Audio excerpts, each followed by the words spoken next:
Nosso programa de hoje vai trabalhar na confluência da música e do teatro como formas de expressão artística e de contribuição cultural e política. Como é possível utilizá-los como veículos de mensagens positivas e construtivas para a sociedade, especialmente para grupos de pessoas tradicionalmente excluídas.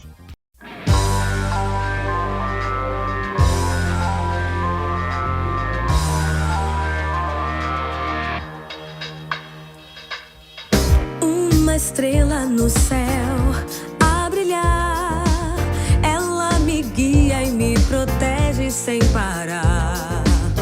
Uma estrela com uma cintilante luz, são os resplandecentes olhos de meu Jesus. Emitem raios capazes de provocar mutação. Nenhuma nuvem a cobre, pois sua glória não dá permissão. Meu astro rei faz meu coração inflamar. Dá o rumo certo, tira da inércia, não deixa a chama apagar. De chuva cai também granizo, ela ainda está lá, me orientando nesse labirinto, sempre a me iluminar. Se eu estiver aflito nesse mal sombrio, usa seu encanto. Não sinto tua ausência, pois a tua essência anula meu pranto. Não tem mistério, isso tudo é sério. Não é ritual nem sorte.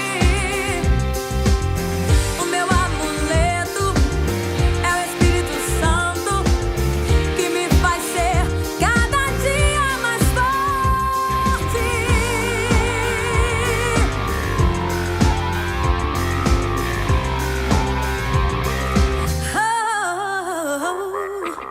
Emitem raios capazes de provocar mutação.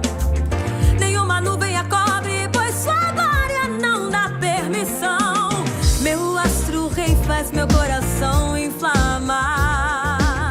Dá o rumo certo, tira da inércia, não deixa a chama apagar. De chuva cai também granizo, ela ainda está lá, me orientando nesse labirinto, sempre a me iluminar. Se eu estiver aflito nesse mal sombrio, usa seu encanto. Não sinto tua ausência, pois a tua essência anula meu pranto. Não tem mistério, isso tudo é sério. Não é ritual nem sorte.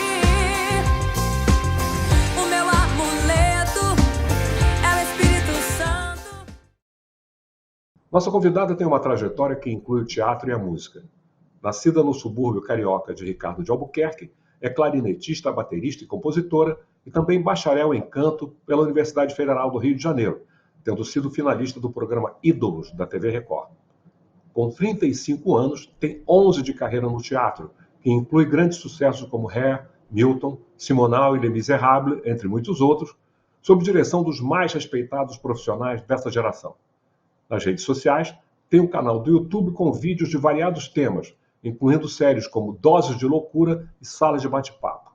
No Instagram, também exibe vídeos divididos em séries como Imitando Vozes Reais, com conteúdo musical e humorístico. Recentemente dirigiu, compôs e atua no inédito musical em formato podcast, disponível em todas as plataformas digitais. Dom Pedro I, Bastidores de um Musical. E atualmente está em turnê internacional com Alegria, do Cirque du Soleil, na pele da personagem Singer in Black, sendo a primeira mulher negra a fazer esse papel. Vamos conversar com a cantora, compositora, instrumentista e atriz Cássia Raquel. A pior consequência do racismo é, na nossa visão, fazer com que os negros se sintam subalternizados, porque quem se acha inferior é, na prática, inferior. Por isso é um prazer recebermos no nosso programa uma pessoa como Cássia Raquel, um exemplo para os jovens negros que hoje sonham em seguir carreira nas áreas do teatro e da música. Seja bem-vinda, Cássia. Muito obrigada, é um prazer estar aqui com vocês. Vamos conversar bastante, falar sobre a nossa trajetória, que é uma vitória não só minha, mas é uma conquista de toda a nossa comunidade. Cássia, você nasceu em Ricardo de Albuquerque, subúrbio do Rio. Como era a sua família e como você foi criada? Bom, fui nascida e criada em Ricardo, saí de lá há poucos anos. Na verdade, eu fui criada no meio evangélico, né? Meu pai era pastor, minha mãe ainda frequenta a mesma igreja até hoje, Então eu sempre tive proximidade com a música, de modo geral, mas principalmente com a música gospel, dentro da igreja, porque faz parte de toda a liturgia, a gente cantava em todo o culto, antes e depois dos sermões, não cantava apenas na minha igreja, mas participava de eventos de outras igrejas também. Então esse foi meu primeiro caminho no meio das artes, porque dentro da igreja também se faz teatro, também se faz dança, mesmo que o foco, né, seja uma mensagem específica, mas querendo ou não já é um grande treinamento. Aliás, muitos grandes músicos que a gente conhece começaram dentro da igreja também, né?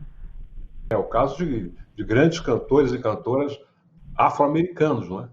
A igreja é uma espécie de escola de Sim. música. E a área onde que você foi criada, Ricardo de Albuquerque, como é que você se recorda dela?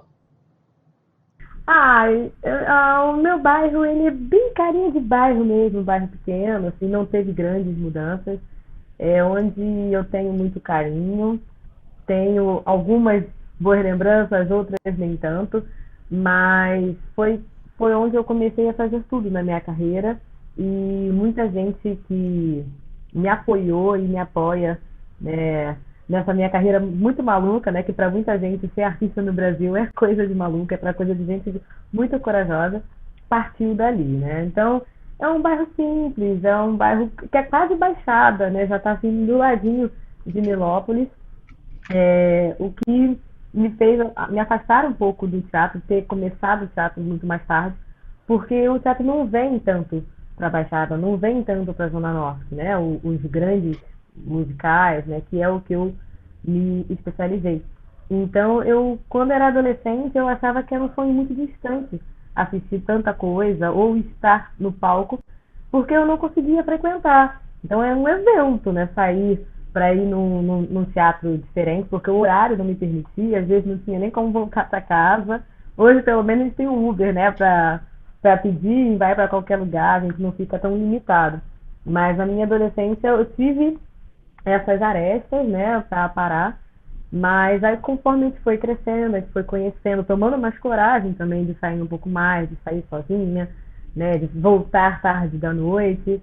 Aí eu fui entendendo como tudo funcionava, mas tudo, todo o meu início, toda a minha gênese foi de Ricardo de Albuquerque. E quais você diria que foram as suas influências na área da música? Minhas influências, olha, como eu disse, como eu comecei no meio gospel, tem duas vozes que eu aprecio muito até hoje, que eu acho que fizeram parte de toda a minha formação, acho que eu tenho muito dessa referência vocal, que é a Cília Carvalhais e a Cristina Mel. Eu acredito até que ambas, eu sou um mix das duas, porque ambas são muito beltadeiras, rock and roll, né, do jeito que eu gosto. Porém, uma é mais suave, muito mais doce, e a outra é bem mais radical, bem pontuda, bem super, super, super aguda em tudo. Então, talvez isso, eu ter cantado as suas canções, o seu repertório durante a minha infância e adolescência, fez com que eu criasse resistência vocal, né? E conseguisse um equilíbrio entre esses dois tipos de vozes. E a partir daí, quando eu fui conhecendo outras músicas, né, outros estilos, eu conseguia incluir esse estilo dentro dessas músicas. Então, eu consegui permear a minha voz dentro de outras músicas e ter a minha própria identidade, sem precisar imitar nenhuma nem outra, mas tendo elas como a minha base. Então, elas duas são as principais. E o Michael Jackson, que é o concurso, que está no topo da minha lista de qualquer coisa. Se você ver minha lista do Spotify, ele vai estar sempre em primeiro lugar em qualquer ano.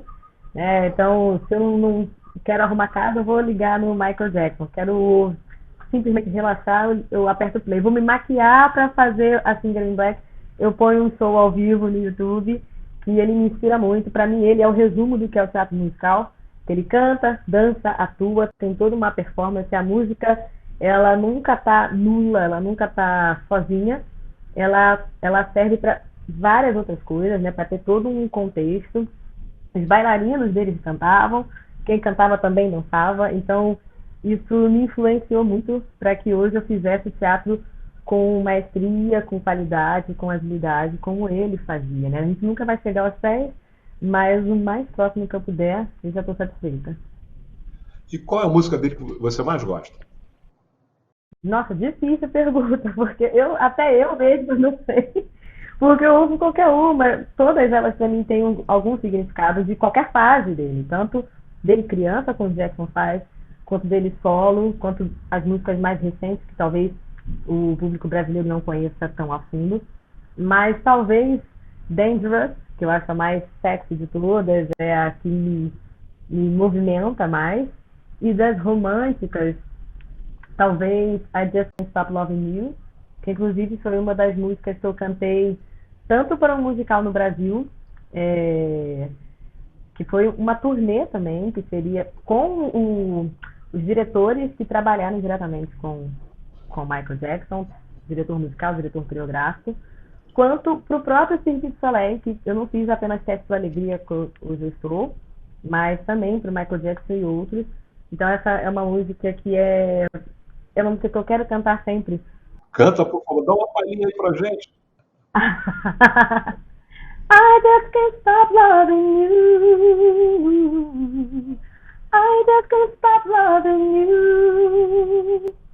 And if I stop, they tell me just what will I do? I just can't stop loving you.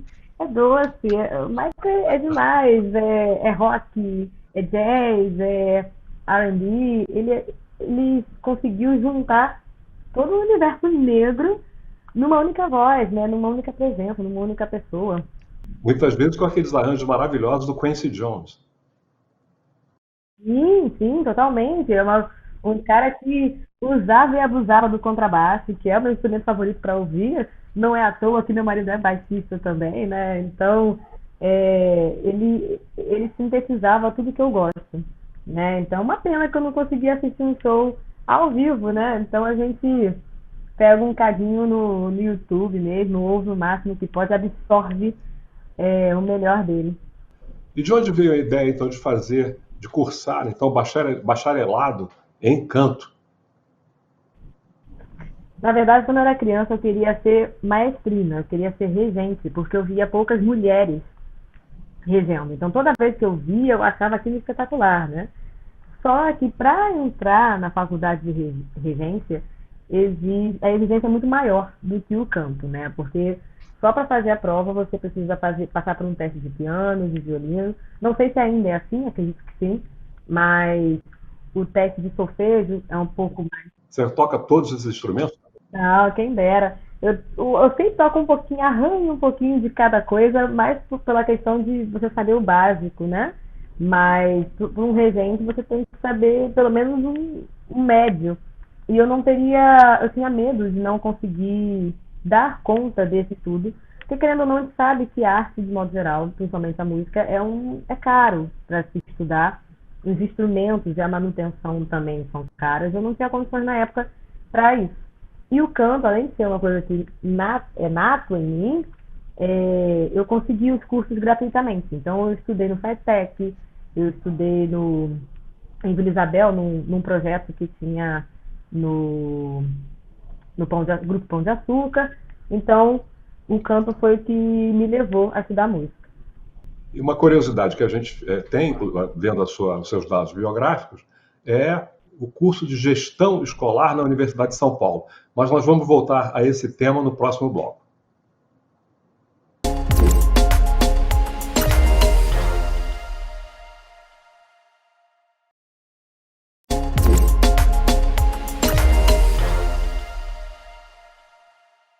Cássia, então, dando início ao segundo bloco, de onde é que veio essa coisa do estudo, de você fazer esse curso de gestão escolar na Universidade de São Paulo? Na verdade, primeiro que eu fiz pedagogia antes de fazer música. Enquanto eu estava estudando para fazer o THE, o teste de habilidade específica, eu já estava estudando pedagogia a pedido da minha mãe, que ela acreditava que professor precisa em qualquer lugar no mundo e em qualquer época. E errada ela não estava, porque ela sabe que viver de música no Brasil era muito complicado.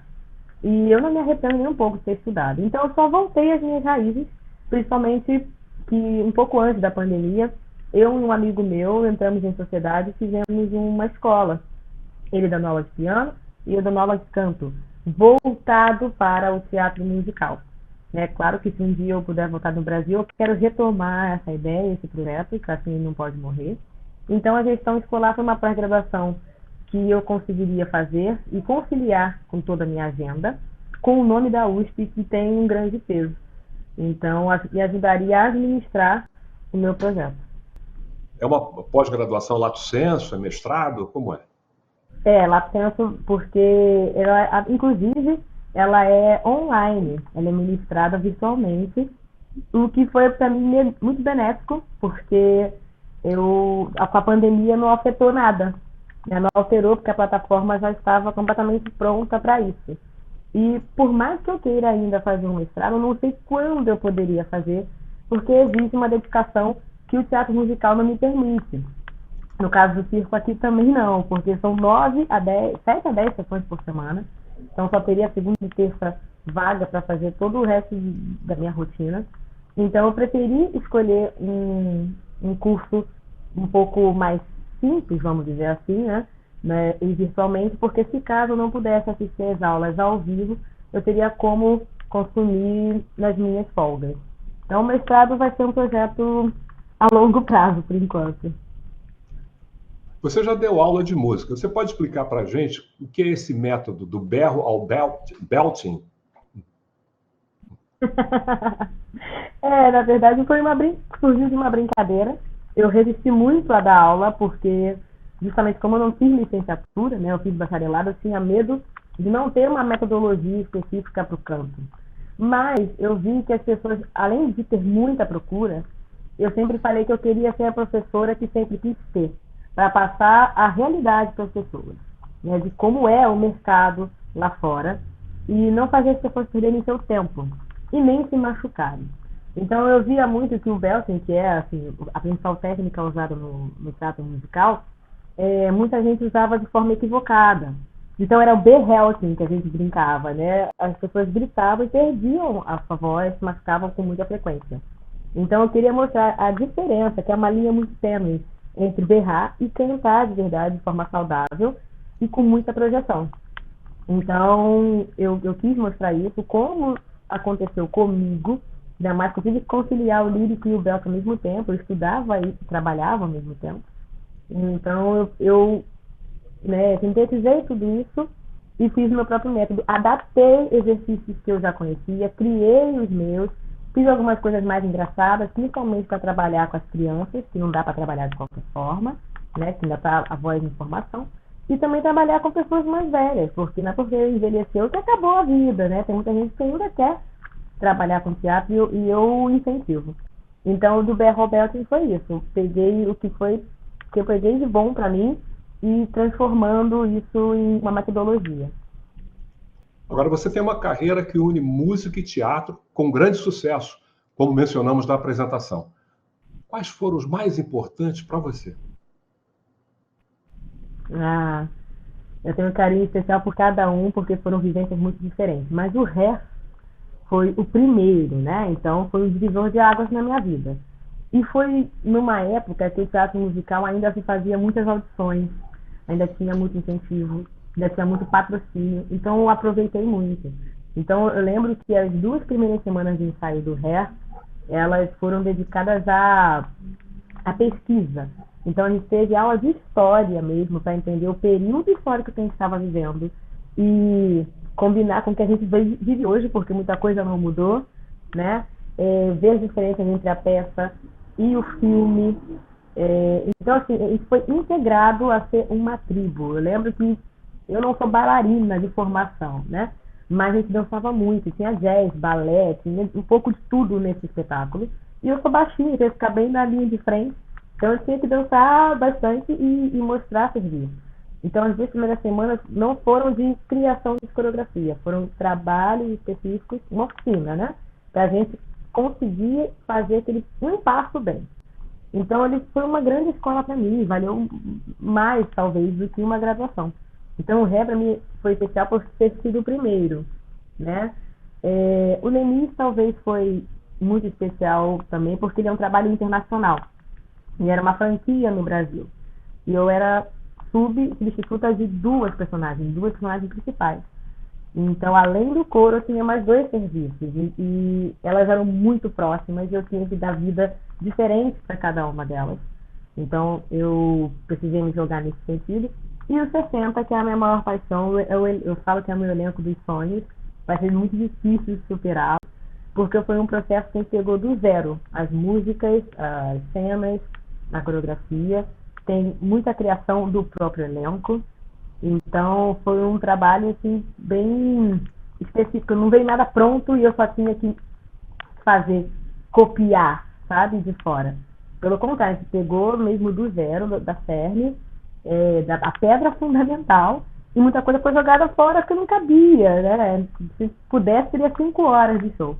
Então foi muito grandioso e falar de uma década que eu queria ter vivido, ou que eu mais fiz, né? Simonal, Ré, tudo anos 60, né? Foi a época que meu pai viveu bem e a época que minha mãe nasceu. Então tem muito significado. Então, assim, essas três talvez sejam os meus pilares. E como entram na sua vida a reflexologia, a acupuntura e o shiatsu? Gente, para mim, massagem é um investimento. Eu não abro mão. É basicamente assim, faz parte das minhas contas do mês, né? Eu reservo um dinheiro para isso. Eu sou uma pessoa que foi hipertensa, né? Herança de papai e de mamãe, e sou muito ansiosa, né? Assim, a terapia aqui está em dia, que essa serenidade aqui é a base de massagem e terapia, porque eu sofro muito, às vezes, por pequenas coisas. Então, a acupuntura me ajuda a aliviar essas tensões. Então, eu estou a quilômetros de distância da minha família, estou com atualmente 4 horas de diferença, né, de fuso horário.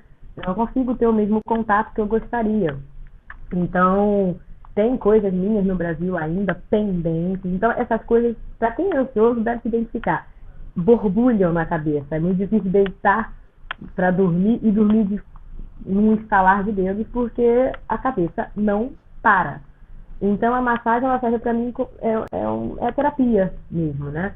Meus ombros, eu às vezes me pego com ele aqui no alto, então eu vou relaxando. A acupuntura, ela serve para isso. Um pontinho, às vezes, reflete em outras partes do meu corpo e me ajuda a manter minha saúde física e mental. Então, eu não abro mão. Agora, como é que você foi parar em Vancouver, no Canadá, pegando esse frio de 30 graus abaixo de zero no inverno? Hoje até que não tá tão frio, não. Até que tá um dia bem. É que tá sol, né? Quem olha esse sol aqui deve achar que eu tô na praia, mas não é. Tem sol, mas tá frio.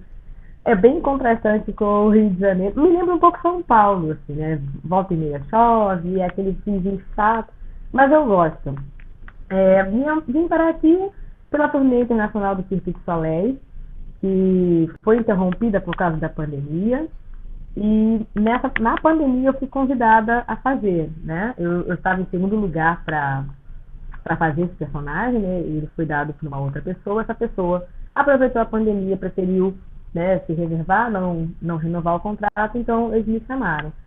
E a gente está, por enquanto, na América do Norte, fizemos 2 cidades nos Estados Unidos, estamos aqui, que querendo ou não, o Cirque du Soleil é canadense, né? A sede é em Montreal. Então está abrindo as portas para os outros shows do circo voltarem para cá. E a gente depois vai para a Ásia, para outros lugares, torcer para ir para a América do Sul, para ir para o Brasil, que vai, né, minha terra vai ser ótimo. E me diga uma coisa, a sua carreira no mundo virtual, com o seu canal no YouTube e suas postagens no Instagram, qual o objetivo de tudo isso? Bom, eu não queria me limitar a falar apenas de música, ainda mais porque precisa dessa dedicação, né? Para você criar música nova. Eu não queria fazer as coisas de qualquer jeito.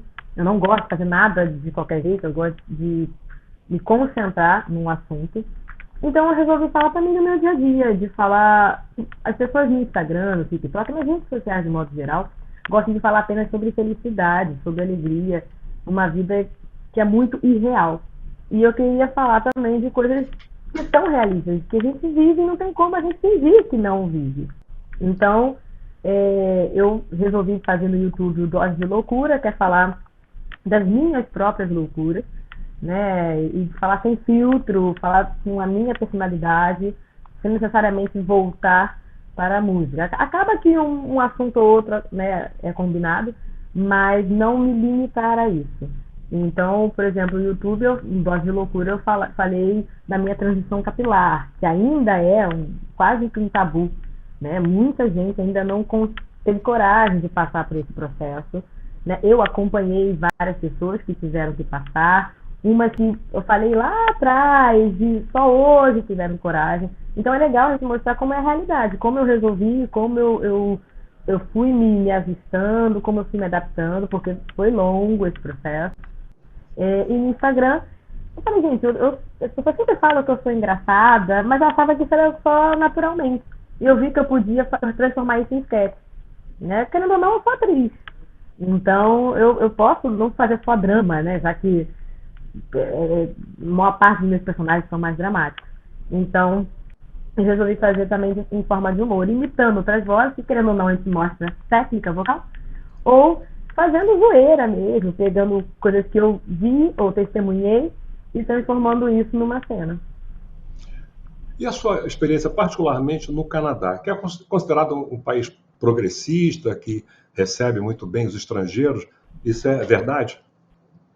É sim, foi uma grata surpresa. Eu não conheci o Canadá ainda, né? Vim pela primeira vez a trabalho, né? Vim primeiro para Montreal para ensaiar com o circo. E realmente, o Canadá não tem um rosto, sabe, de identidade. Ele realmente tem de tudo. Então até eu chego a comentar isso nos minhas redes sociais. Por exemplo, todos os Ubers que eu peguei até agora são pessoas indianas. A comunidade chinesa aqui é gigantesca. Então, assim, em qualquer esquina você vê ou unhas, ou massagens, acupuntura, os serviços diversos, né? Verdadeiro multiculturalismo. Exato. Sim, você anda 10 minutos na rua, você ouve 5 línguas diferentes, sabe? Então, até na imigração mesmo eu senti isso. Diferente dos Estados Unidos, que questiona muito, que pontua muito, que sempre acha que você quer entrar para morar. Aqui não, aqui foi muito tranquilo. Eu não me senti pressionada, não me senti insegura em nenhum momento. Eu vim para trabalhar para isso aqui. Ok, seja bem-vinda. Beijo. E na própria imigração tinham, sei lá, 4 pessoas de etnias completamente diferentes. Isso num cubículo. Então eu senti assim, essa abertura. A minha rua mesmo, onde eu estou morando atualmente, você vê as bandeiras LGBT espalhadas. Então abraça muito mais. Eu não me senti em nenhum momento acuada, né? Então é um país que eu viveria assim. E tem muitos brasileiros aqui também. Aliás, todas as cidades que eu fui, eu tento encontrar o máximo de brasileiros, fazer serviços com eles, né? Afinal, as pessoas vêm para cá para ganhar dinheiro. Então eu também eu quero que você seja fruto disso, né? E sempre que tem convites, eu chamo. Então eu prefiro colocar os brasileiros também para se divertir aqui comigo. Agora, como mulher negra, você com certeza tem enfrentado um duplo desafio de raça e de gênero, né? Como é que você trabalha isso? A gente enfrenta isso desde sempre, né? Desde criança. É claro que depois que a gente amadurece, cresce, começa a perceber tudo isso, né? Então eu sempre falo que eu já era feminista e militante da causa negra desde criança, só não tinha essa consciência, obviamente. Hoje que eu sei e tenho o poder argumentativo, eu tento aprender cada vez mais. Então, uma das coisas que eu me proponho a fazer é que eu não seja a única pessoa preta do ambiente que eu esteja. Que eu não seja a única atriz negra a fazer tal papel. Porque é uma coisa que no Brasil era constante. Então, às vezes eu era convidada para algum trabalho, que bom, né, que as pessoas lembravam de mim, mas nem sempre era porque queriam o meu trabalho, mas porque precisavam de uma atriz negra. Porque isso era pontuado. Então, quando eu não tinha agenda para fazer, ou não tinha interesse por alguma razão, eles também não sabiam quem contratar. Então, eles ficavam me perguntando, me pedindo indicação. E isso era uma coisa que me incomodava. Eu falava, gente, pelo amor de Deus, abre testes. Vocês vão...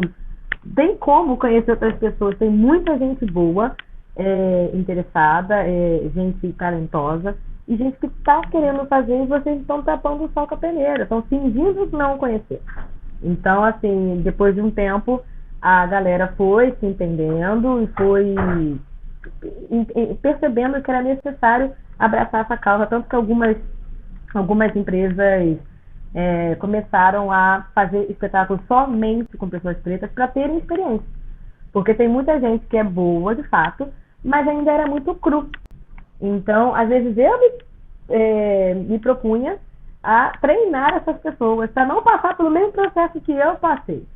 Né? Porque lá no início, eu sabia que cantava bem, mas decorar várias coisas ao mesmo tempo, cantar, dançar e atuar e trocar de roupa em 30 segundos, é difícil, é uma outra vibe. Então, uma das coisas que eu quero muito é isso, que eu não seja a única nesses lugares, que tenha galera, e a galera ganhando prêmio, tá? A galera sendo respeitada, e não precisar falar, a atriz negra, vírgula. Não precisa. A atriz Cássia Raquel está fazendo tal trabalho. Por quê? Porque ela treinou para isso. Simples assim.